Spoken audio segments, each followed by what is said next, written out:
Hi there and welcome to this AppsForOps Timeline demo. Here you'll see I have my Microsoft Outlook inbox open, and on the right hand side I have the timeline add-in open, and I managed to open it using this open timeline icon on the Outlook ribbon bar.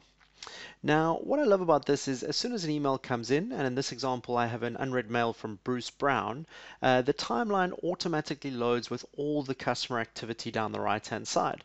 So here I can see Bruce's details have automatically been populated for me, and the timeline is showing me all information that we currently hold on Bruce Brown. So in this example, I can see he signed up for a GoTo webinar, I can see he did some things in Xero, there's some emails that have been added to the timeline, and there's even some MailChimp campaigns in this example where I can see what he's been clicking on and what he's been doing. Now the great thing about this is I can easily switch between the contact, which is Bruce Brown in this example, or I can switch across to the company view, which shows me all details and all things we have on anyone who's in Play Company. And here you can see straight away there's an email that's popped up from Sheila, from someone called Sean, and I can go through and I can actually explore and see exactly what that email said. So it's great that it allows me to do both a contact view and a company-wide view. Now, one of the key differentiators that I see with AppsForOps Timeline is the ability to have these channels. And channels allow you to automatically feed data from thousands of third-party apps onto the timeline with actually minimal integration effort or skill required using tools like Microsoft Flow, Zapier or MailChimp. And what this allows me to do, it gives me this single view of data that comes together from these variety of different systems. So the awesome thing about that is there's no more logging in and out of multiple systems to get any of the data that I need. It's just there at my fingertips and I can act on it as needed. So inside this example, I'll show you some of the channels that I have set up.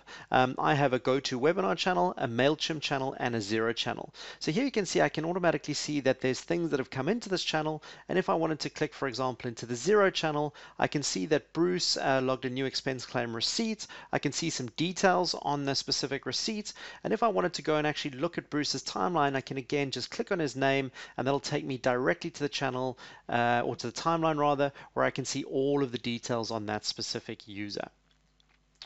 The next thing that I might want to do is Bruce has sent me an email, and perhaps I want to add this email onto the timeline. So there's a few different ways that I can do it. Firstly, when the email is selected, I can come up here to the toolbar and either select to add this email group-wide or privately, or perhaps even add multiple emails.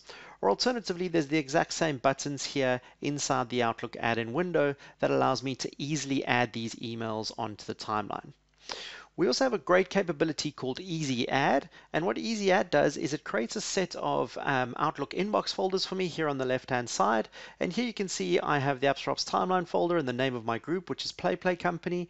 And should I actually want to add this email from Bruce onto the timeline, all I need to do is just drag and drop and say I'd like to add that email group wide, and what will happen is you'll notice that it's currently in that folder. We'll go behind the scenes and we'll pick that up, and once it's actually been processed, we'll move it over to the processed folder here, which means that it's actually been added onto the timeline. So again, when I click on that email and I come in here and I go down a bit, we can see that it is actually being added onto the timeline for that specific user. And I'll just refresh that to show you. Okay, and there's the customer session with Contoso. Another great thing that I can do with Bruce is I may want to go through and I want to log different interactions that I may have with this user. So if I come up into the log activity link here, you'll notice that I have the ability to log a call, create a task, or even put a note onto this specific customer record of different things that I may have dealt with, or things that I've interacted with the specific customer. The other great piece of functionality is something that we have called Quick Actions.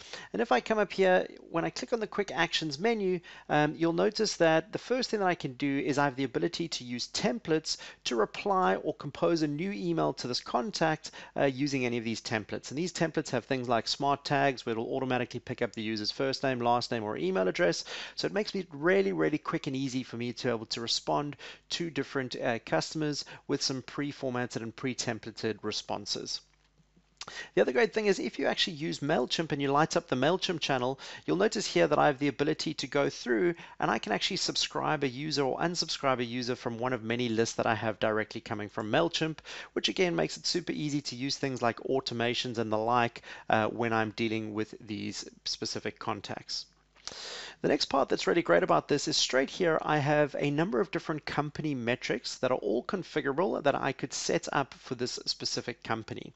So what I have the ability to do is I have the ability to have these metrics right at my fingertips. I can view them, I can track them, and I can set these customer success metrics for each customer.